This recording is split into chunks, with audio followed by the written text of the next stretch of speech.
My ex-wife cheated and married rich, but I saved her life when our plane faced a deadly crisis.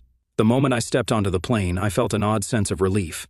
Finally, a vacation, a well-earned break. Hawaii was supposed to be my reset button, my escape from work, schedules, and responsibility. I was just another passenger, an anonymous traveler heading toward paradise. At least, that's what I thought until she sat down next to me. It started with a bang, literally.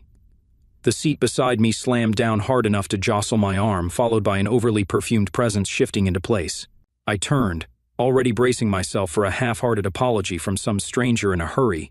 But it wasn't a stranger. It was her, Susan, my ex-wife. The one woman I never thought I'd see again, and the one woman I certainly didn't want to. She didn't notice me at first. She was too busy fumbling with her oversized handbag, adjusting her designer sunglasses, and clicking her perfectly manicured nails against the seat armrest.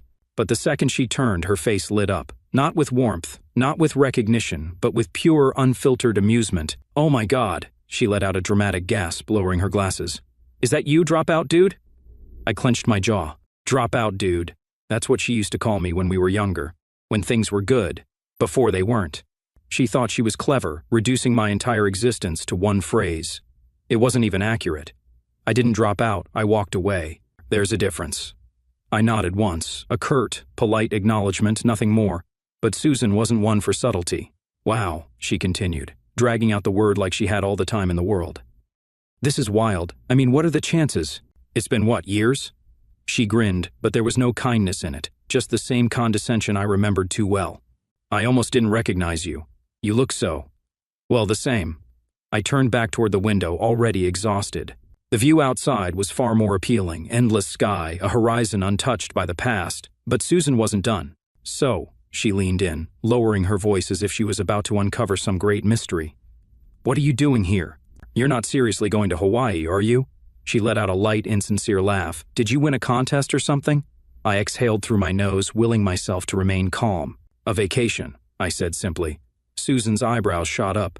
"A vacation, you?" She tilted her head. "I thought you'd still be, working the odd jobs and all that." There it was, the jab, the little dig she couldn't help herself from making. I didn't take the bait. Instead, I shrugged. "I work hard. I take vacations. That's usually how it goes." Susan blinked, as if the concept was foreign to her. And maybe it was. Last I checked, she was still riding the coattails of her new husband's wealth. "Oh, right," she said finally, drawing out the words. "I guess even people like you need a break." "But Hawaii? That's a little ambitious, don't you think?" I turned my head just enough to look at her directly. "Is it?" She smirked. "I mean, it's not exactly budget-friendly. But then again, maybe you finally realize that working smart is better than working hard." There it was again, that Susan way of speaking, pretending to be helpful while sneaking in as many insults as possible. I gave her a long, level stare. "I'm doing just fine." She laughed, soft, amused, completely unbothered. Sure. If you say so." I turned away again, hoping she'd get the hint, but Susan had never been one to take a hint. "So anyway," she continued, crossing her legs as she got comfortable, "since we're stuck together for the next few hours, let's catch up." I sighed internally. She didn't wait for my approval. "You won't believe my life now," she started, flipping her hair over one shoulder. "I mean, I really leveled up, After we split, I realized I deserved more, and guess what? I got it." She paused, watching for a reaction. I didn't give her one. She pressed on. "I'm married now," she said, tilting her head like she was waiting for a gasp. "To a real man, a successful man." I glanced at a ring, a flashy, oversized diamond. "Predictable." "Good for you," I said, keeping my voice neutral. Susan beamed. "Oh, it is good. He's incredibly successful, owns multiple properties. We travel everywhere, Dubai, Paris, Santorini, you name it." She glanced down at my plain watch, the only accessory I wore. "I'm guessing you haven't been out of the country much, huh?" I resisted the urge to laugh. Instead, I just hummed. Susan didn't like that. She wanted more, a reaction, a crack, something to prove she'd won. "Well," she pressed, "let's be honest. Some people were meant to struggle, and others were meant to succeed. That's just life, right?" She smiled as if she'd just delivered some grand wisdom, and I let her have it. Because arguing with Susan was like arguing with turbulence. It wasn't worth the energy. Instead, I leaned back, watching the world outside. The sky stretched on forever, vast and unbothered. Susan could talk all she wanted. I wasn't interested. Unfortunately, fate had other plans. Because just as I settled in, just as I tuned her out, The intercom crackled to life, and the announcement that followed would change everything. "Ladies and gentlemen, if there is a doctor on board, please make yourself known to the cabin crew." A murmur ran through the passengers. "A doctor? Someone must have been sick." Susan, being Susan, gasped theatrically. "Oh my God, this is so dramatic." I ignored her. But then a second announcement came, and this time it wasn't for a doctor. "If there is anyone on board who can fly this plane, please notify the crew immediately." Silence. Stillness. Then panic. Passengers stirred, whispering to one another. A few voices rose in concern. Susan froze. "Wait, what?" I didn't answer. Instead, I turned to see a flight attendant hurrying down the aisle, scanning the faces of passengers. And then she stopped. Her eyes locked onto mine. "Oh, thank God," she breathed. "Jake, you're here." Susan's face went slack. She turned to me, her mouth opening and closing, and for the first time in her life she had nothing to say. The cabin fell into stunned silence. The flight attendant's voice, though controlled, carried a sharp edge of urgency. "If anyone on board can fly this plane, please notify the crew immediately." Whispers. Murmurs. Then a wave of panic as the realization sank in. "What do you mean, fly this plane?" someone blurted out. "Is this a joke?" another voice asked, trembling. A man in the row ahead of me stiffened, clutching his armrest.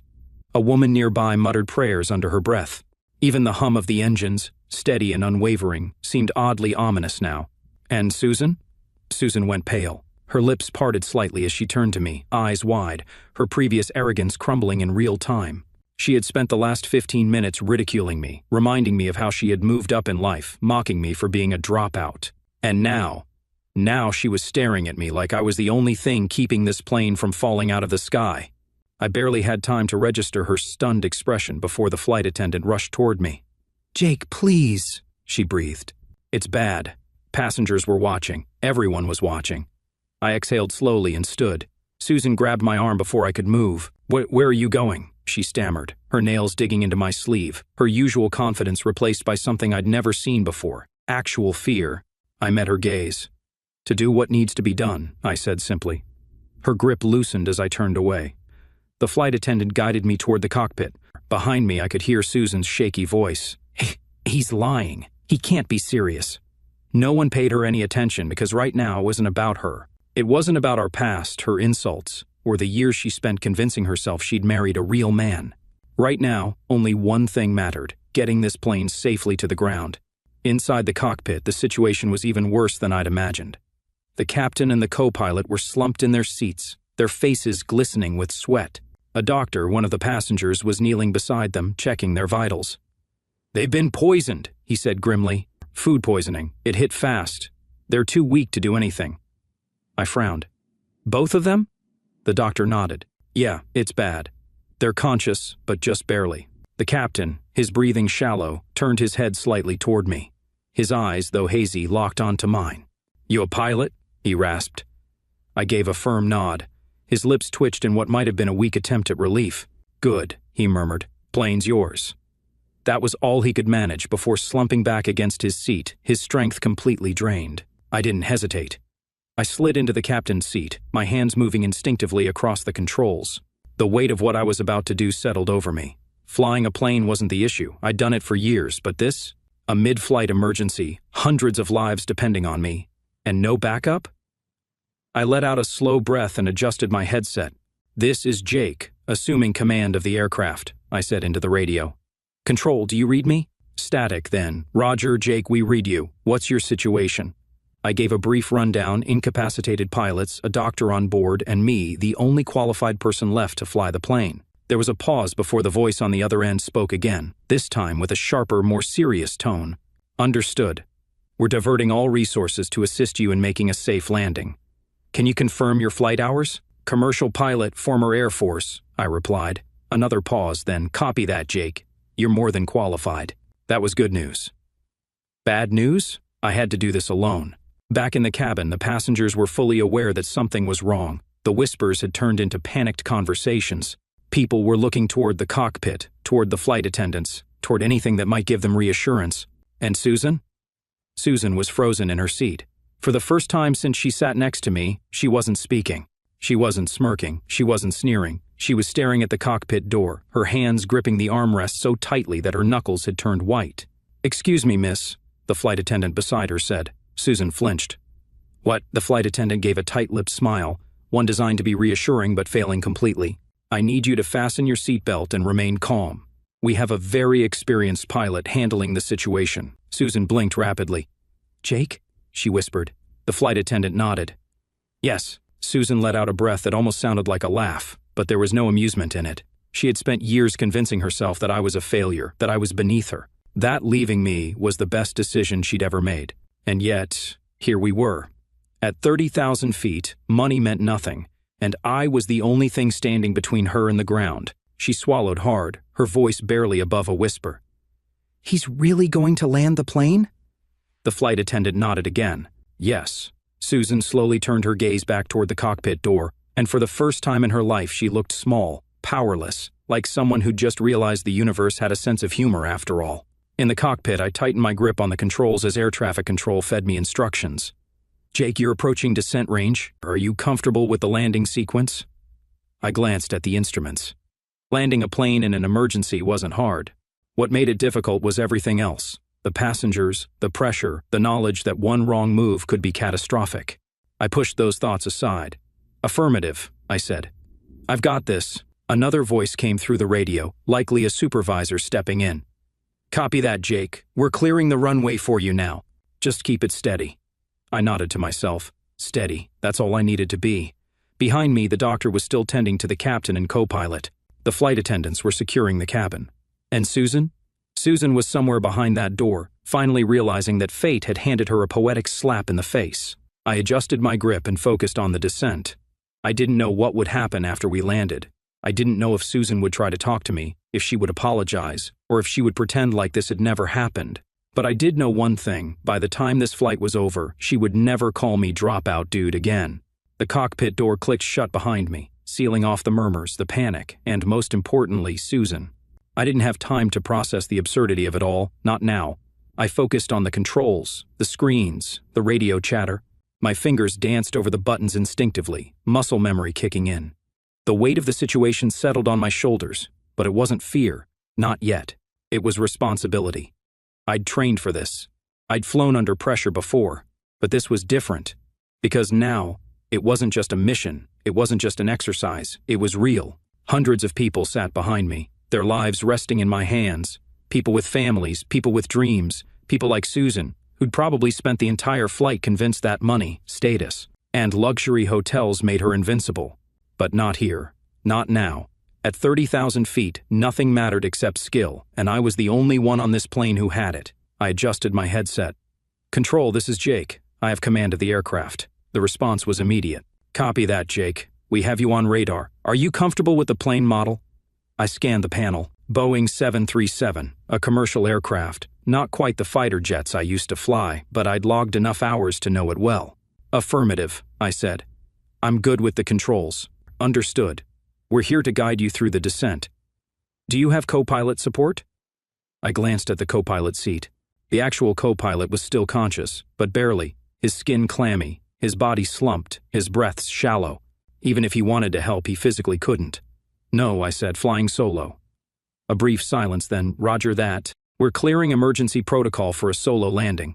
Solo landing, an entire plane. By myself. No pressure. I gripped the yoke, steadying my breath. I had this. I had to have this. Back in the cabin, the tension was suffocating. The passengers were starting to realize just how bad this was. One emergency announcement was alarming enough, but two? Now whispers turned into frantic questions. Are we going to crash? Is there really no pilot? Did they just let some random guy into the cockpit? And Susan was spiraling.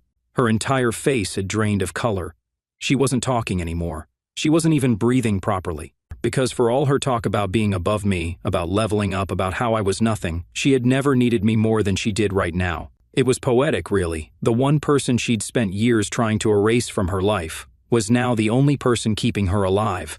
I almost wished I could see her face at this moment, but then again I already knew what it looked like. Absolute, undeniable fear. In the cockpit, air traffic control kept feeding me instructions. You're approaching descent range. Reduce altitude to 25,000 feet. I flicked the necessary switches, adjusting the throttle as I eased the aircraft into a slow descent.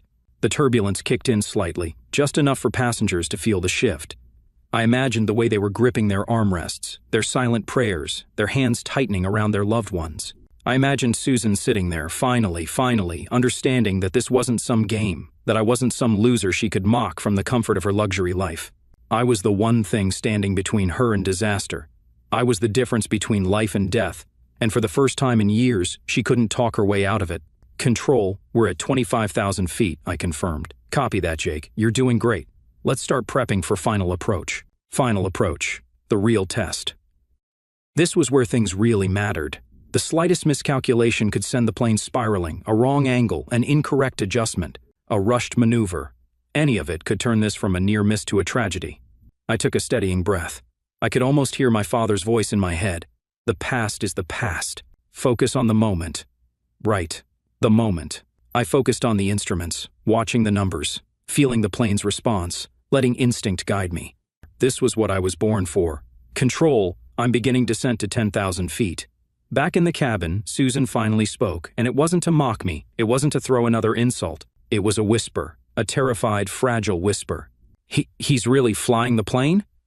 The flight attendant beside her nodded. Yes, he's an experienced pilot, Susan swallowed. But I thought she couldn't even finish the sentence, because deep down she knew the truth. I wasn't the failure she'd always convinced herself I was. I wasn't the dropout, the loser, the nobody. I was the reason she was still breathing, and there was nothing she could do to change that. Jake, you're at 10,000 feet, Control announced. Speed looks good, wind resistance is light. You're on track. I tightened my grip on the controls. This was it. A few minutes from now, I'd either be the guy who saved an entire plane or the guy who didn't. No room for failure, no room for second guessing. I was locked in. Control, confirm landing strip status. Runway is clear, Jake. You're good to go. Deep breath. Here we go. I made the final adjustments. The runway coming into sight. Flaps down, speed check, landing gear engaged. The plane responded to every command. Control gave me clearance, and then we touched down. Smooth, steady, a perfect landing. The moment the wheels hit the ground, a ripple of relief spread through the passengers. Some cheered, some cried, some just sat there, completely overwhelmed. And Susan, she didn't cheer, she didn't cry, she just stared straight ahead, silent for once in her life. She had nothing to say. I stepped out of the cockpit, catching my first glimpse of the cabin. All eyes turned to me. People who had no idea who I was just minutes ago now looked at me like I was a goddamn miracle. The flight attendants clapped, some of the passengers applauded, and Susan, she just sat there, her mouth open slightly, like she wanted to say something. Maybe an apology, maybe an excuse, maybe some last-ditch attempt to salvage her pride, but she didn't. Because what could she possibly say? I had just done something her rich husband could never do. I had just saved her life, and now I was walking away. The moment the wheels touched the ground, I felt the tension in my chest finally ease. I had done it. The plane was safe, the passengers were alive. But I wasn't celebrating, not yet. Even though my hands were steady on the controls, even though my breathing remained measured, the weight of what I'd just done sat heavy on my shoulders. This wasn't just a routine flight, this wasn't just another landing. This was life or death, and I'd been the one standing between the two. And yet, as I slowly taxied the plane to the designated area, my mind wasn't on myself. It wasn't even on the applause or the hushed whispers of relief from the cabin behind me. It was on one person, Susan. I hadn't seen her face yet, but I didn't need to. I knew what she looked like right now. The moment the reality sank in that her ex-husband, the so-called dropout dude she'd mocked relentlessly, had just saved her life, her entire worldview must have shattered, and that was more satisfying than any applause could ever be. The moment the plane came to a full stop, the flight attendants wasted no time securing the situation. One of them, a woman in her early 40s, turned to me with wide eyes. "You just saved over 200 lives," she whispered, shaking her head as if she couldn't believe it. I gave a small nod. "That's the job." She let out a breathless laugh. "Not your job, not today. You weren't even supposed to be here." That was true. This wasn't supposed to happen. I was just another passenger, another nameless traveler on a flight to Hawaii. And yet, here I was. I looked at the two pilots, both still weak, both being helped by the onboard doctor. One of them gave me a small, exhausted thumbs up. I returned it before standing up. And that's when I turned to face the cabin. The moment I stepped through the cockpit door, I could feel the weight of their eyes. Every single passenger was staring at me, some in shock, some in awe, some with tears in their eyes. A few clapped, hesitant at first. then more confident, then more joined in. The applause grew, swelling through the cabin. I wasn't used to it. I wasn't the kind of guy who basked in attention. But right now, I let them have their moment. Because for them, I wasn't just a guy on a plane anymore. I was the man who'd landed it. And then my eyes found her. Susan. She was sitting completely still, her seatbelt still fastened, her hands gripping the armrests as if she'd forgotten how to move. Her face was pale, her lips parted slightly, as if she wanted to say something but couldn't find the words. I walked past her without stopping, but as I did, I heard it, a whisper, barely a breath. "You're a pilot." Not an insult, not a sneer, not dropout dude, just a simple, disbelieving question. And I didn't bother answering because the answer was right in front of her. I'd just landed a damn plane. If she didn't get it now, she never would. The paramedics were waiting as we disembarked. The sick pilots were taken away first, then the more panicked passengers. I stood back, watching everything unfold, letting the adrenaline finally drain from my system. That's when I felt a presence next to me. I didn't have to look to know who it was, Susan. She stood there, close but not too close, shifting awkwardly on her heels. And then she spoke. "Jake." I turned to her, raising an eyebrow. She looked different, not physically. She was still the same high-maintenance, designer-clad woman I remembered. But her attitude, that was different. Gone was the arrogance, the smugness, the superiority. What was left was something I'd never seen in Susan before. Humility, uncertainty. "I didn't know," she murmured. I let out a short laugh. "Yeah, no kidding." Her lips pressed together. "I mean it." I shrugged. "Doesn't really matter now, does it?" She hesitated. "It does." And then she said something I never thought I'd hear from her. "I'm sorry." I blinked. I actually blinked, because Susan apologizing, that was about as rare as a solar eclipse. "For what?" I asked, genuinely curious. She swallowed hard. She stopped, exhaling sharply. "For everything. For mocking you, for leaving you, for thinking you were a failure." She didn't say it outright, but I didn't need her to. I just looked at her for a long moment before shaking my head. "We're not the same people anymore, Susan." Her eyes flickered. "I know." "Then Jake," she hesitated, biting her lip. "Can we—" She didn't finish the sentence because she didn't have to. I already knew where she was going with it. "Can we talk? Can we catch up? Can we fix this?" I sighed, shoving my hands into my pockets. "Susan." She perked up slightly. "I'm not mad at you." She blinked. "I don't hate you," I continued. "I don't even care anymore." She flinched at that last part, but it was the truth. I'd moved on. She was the one still stuck in the past. She opened her mouth, then closed it again.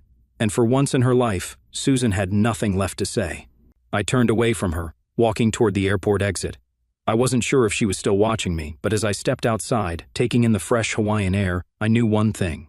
She'd spent years thinking she'd won, that leaving me had been her best decision, that she'd upgraded. But today, I was the one walking away, and this time, I wasn't looking back. Stepping out of the airport, I took a deep breath. The Hawaiian air was warm, salty, and refreshing, completely different from the cold, stale air inside the plane. The sun was setting over the horizon, painting the sky in hues of orange and purple. It should have felt like the perfect beginning to my vacation, but my mind was still replaying everything that had happened. I just landed a plane. I just saved over 200 lives. And my ex-wife, the woman who'd mocked me as a failure just hours ago, had been sitting in the seat next to me, watching it all unfold. The universe really had a twisted sense of humor. I let out a slow exhale, rolling my shoulders to shake off the tension. I needed to get to my friend's restaurant, grab a drink, and put this entire bizarre experience behind me. I'd barely taken a few steps toward the taxi stand when I heard a voice behind me, a familiar booming voice. "Jake, that was you?" I turned, and my stomach nearly dropped. Standing there, grinning like he'd just found a long-lost treasure, was a man in a crisp white dress shirt, tailored trousers, and expensive sunglasses perched on his head. He had the confidence of someone who'd never been denied anything in life, the kind of man who owned buildings rather than rented apartments. Mike, Susan's husband. Of course. Because why wouldn't this day get even more ridiculous? I schooled my expression into something neutral as he strode up to me. "Man, I thought that was you," he said, clapping a firm hand on my shoulder. "I was in the airport lounge when I saw the news. Pilot collapses mid-flight, passenger lands the plane." He shook his head in amazement. "And then I saw your name. I had to come see you myself." I forced a small smile. "Yeah, crazy day." "Crazy?" Mike let out a short laugh. "Dude, that was insane. You saved everyone's lives. That's gotta feel incredible, right?" I nodded slowly, unsure where this conversation was heading. It's part of the job. Mike whistled. Man, that's humble as hell. If I did what you just did, I'd be telling every single person I met. He gestured toward the airport. People are still talking about it in there. You're a hero, Jake. I wasn't sure what to say to that, so I just nodded. And then a small movement behind Mike caught my attention, Susan. She was standing several feet away, just watching. She wasn't approaching. She wasn't saying anything. She was just standing there, arms wrapped tightly around herself, eyes darting between me and Mike. Mike followed my gaze, then grinned. Oh yeah, you two know each other. I raised an eyebrow. We do, Mike chuckled. Come on, don't be modest. Susan told me you guys went to middle school together. I let that sit for a second. Middle school. That's the version of our history she'd given him. Nothing about how we dated, nothing about how we were married, nothing about how she'd left me, mocked me, and laughed at the idea of me ever being successful. Just middle school classmates. I glanced back at Susan. She knew I knew, and from the way she looked like she was holding her breath, I could tell she was waiting for something. Waiting for me to spill the truth, waiting for me to ruin the perfect life she'd built, waiting for the one thing she feared the most to be exposed. I turned back to Mike, smiled. Yeah, I said smoothly. Middle school. Feels like a lifetime ago. Susan's shoulders sagged slightly in relief. She had no idea that my silence had nothing to do with her. It wasn't about protecting her. It was about something much simpler. I just didn't care anymore. Mike clapped his hands together. Man, we've got to celebrate. My wife and I were actually about to head to dinner. Why don't you join us? I almost laughed out loud. Sit at a table with Susan and pretend we barely knew each other? Not a chance. I shook my head. I appreciate it, but I actually have plans. A friend of mine owns a restaurant here. I was just heading there. Mike's face lit up. No way, where at? I gave him the name of the place, and that's when things took an even weirder turn. Mike grinned. Oh, I know that place. I do business with the guy who owns it. Of course. Because of course he did. What were the odds that the man Susan left me for personally knew my friend? At this point, I wasn't even surprised anymore. Mike clapped my shoulder again. You know what? Screw dinner at the hotel. Let's all go there instead. We'll celebrate properly. I bit the inside of my cheek. Declining the first invitation had been easy, but now I was stuck. Mike was clearly a good guy. Too good, actually. The kind of man who was so friendly, so eager to connect, that rejecting his invitation felt damn near impossible. And the last thing I wanted was for Susan to suspect that I was declining because of her. So I did the one thing I never thought I'd do. I nodded. Sure. Susan tensed. Mike grinned. And just like that, dinner with my ex-wife and her husband was happening. The drive to the restaurant was excruciating. Susan and I sat in the back of Mike's luxury SUV while he drove, chatting about anything except us. She didn't speak. She didn't even look at me. She just kept her eyes on the road, hands clasped in her lap, her entire body stiff. She was nervous, I could feel it, and honestly, I was enjoying it a little too much. Because for the first time ever, Susan had no power here. She wasn't in control of the conversation. She wasn't dictating the narrative. She was trapped, just like I'd been for years, and the best part? She'd done it to herself. Mike pulled into the restaurant parking lot, then turned to us with a wide grin. All right, let's eat. Susan swallowed hard. And me? I just smiled. Because for the first time ever, I wasn't the one on edge. Susan was. And she had no idea what was coming next. The restaurant was lively, filled with the hum of conversation, clinking glasses, and soft island music playing in the background. It was exactly the kind of place where I would have enjoyed unwinding after the insanity of the day, except I wasn't here to unwind. I was here somehow, sitting across from Susan and her husband, sipping on a whiskey that I desperately hoped would make this dinner tolerable. Mike, completely unaware of the unspoken tension at the table, was his usual charismatic self. Man, Jake, you should have seen how people at the airport were talking about you. It was like watching a hero walk through the crowd. He shook his head, laughing. You should have charged for autographs. I smirked, taking another sip of my drink. I'll consider it as a side gig. Susan had barely spoken. She just sat there, picking at her food, not making eye contact with either of us. I could feel it, the weight of her anxiety, the fear that at any moment I'd slip up and say something that shattered her carefully constructed life. I wasn't going to, but she didn't know that. And watching her squirm, that was better than any revenge I could have planned. Mike, oblivious to everything, grinned. So Jake, tell me, what's your story? I mean, you don't just wake up one day and decide to be a pilot, right? I set my drink down, giving him a small smile. No, I guess you don't. Susan tensed because she knew exactly where this conversation could go. I could talk about how I wasn't a dropout, how I'd sacrificed everything for my career, how I'd once been married to a woman who'd mocked my ambitions, called me a failure, and left me because she thought she could do better. Instead, I leaned back and shrugged. I just always loved flying, I said simply, ever since I was a kid. Susan exhaled slowly, like she'd just dodged a bullet. She wasn't wrong. Mike nodded, sipping his drink. That's incredible, man, really. And what about family? Anyone special in your life? I didn't even glance at Susan. Nah, I said, just me. Mike let out a laugh. Smart man. Marriage is great, but I tell you, keeping a woman happy, that's work. I finally looked at Susan. Her fingers gripped the edge of the table, knuckles white. She was terrified, not because of what I'd said, but because of what I could say. I smirked. Yeah, I murmured. I bet it is. The conversation drifted toward other topics. Real estate, travel, investments. Susan barely spoke at all. She just sat there, shifting uncomfortably, forcing the occasional smile as Mike rambled on. It was fascinating, really, watching her. I realized something. This wasn't the same Susan I'd once known. The Susan I remembered was loud, confident, in control. This Susan? She was careful, timid, almost afraid. Afraid of what? Of losing everything? Because she'd built her entire life on a lie, and now, she was sitting across from the one person who could expose it all. I wondered, was this how she felt when she left me? Powerful, like she was holding all the cards? If so, I had to admit it was a terrible feeling. Because the truth, she wasn't in control anymore. I was. And she knew it. Halfway through the meal, Mike excused himself to take a call. The second he was out of earshot, Susan finally spoke. What do you want? She whispered. I raised an eyebrow. Excuse me? Her voice was low, urgent. Do you want money? Is that it? I actually laughed. Money, I repeated, amused. What makes you think I need anything from you? Susan swallowed hard. Because I know you, Jake. I know you. I tilted my head, studying her. No, I said slowly. I don't think you do.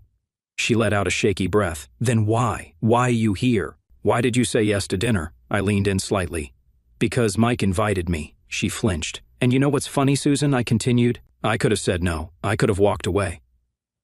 But you were so scared I'd expose you that I figured, why not sit back and enjoy the show? Her face paled. I shook my head. You think I care enough to ruin your life? Please. I chuckled, leaning back again. You're not that important to me. She opened her mouth, then closed it because she knew she wasn't important to me anymore. And that scared her more than anything. Mike returned a few minutes later, clapping his hands together. Sorry about that. Business never stops, huh? Susan barely reacted. I gave him a nod.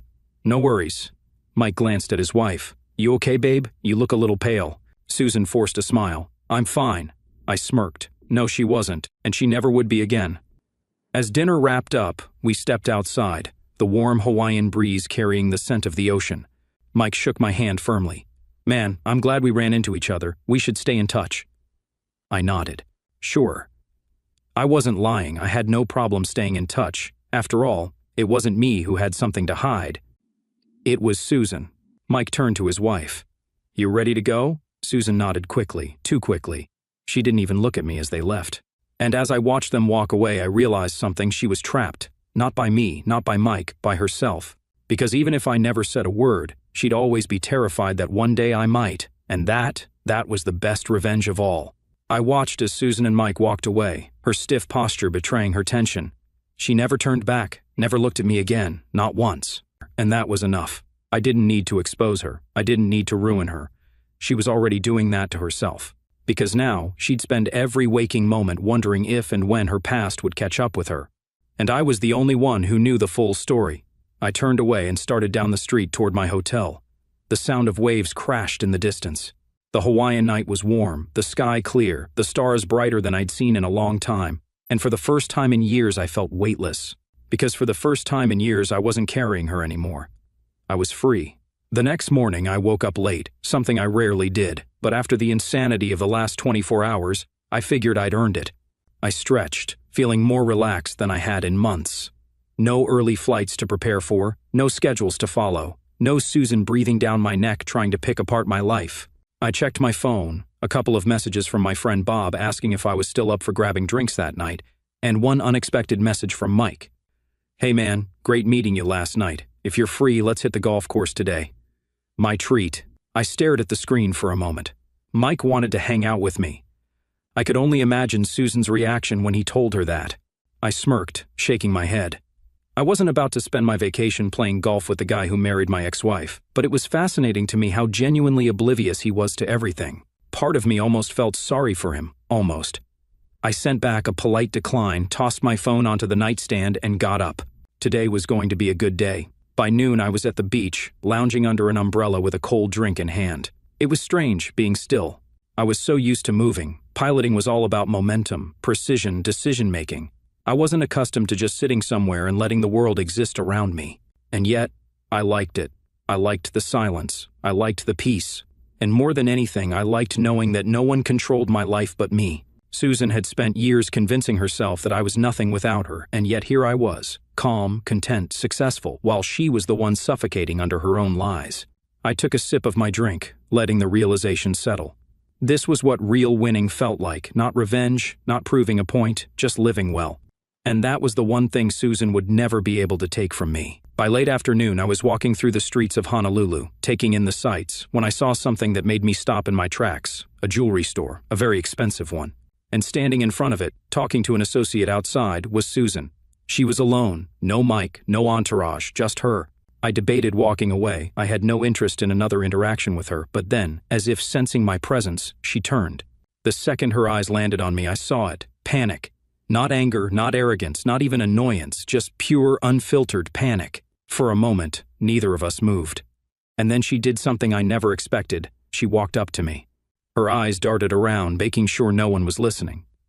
"What are you doing here?" she hissed under her breath. I raised an eyebrow.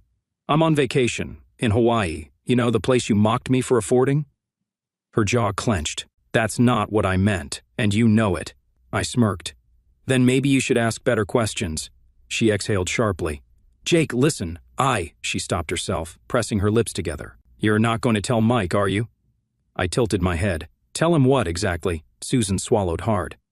I let the silence stretch, because I wanted to see how much of her pride she was willing to swallow. "About us," she said finally, her voice barely above a whisper. "About the past." I watched her carefully.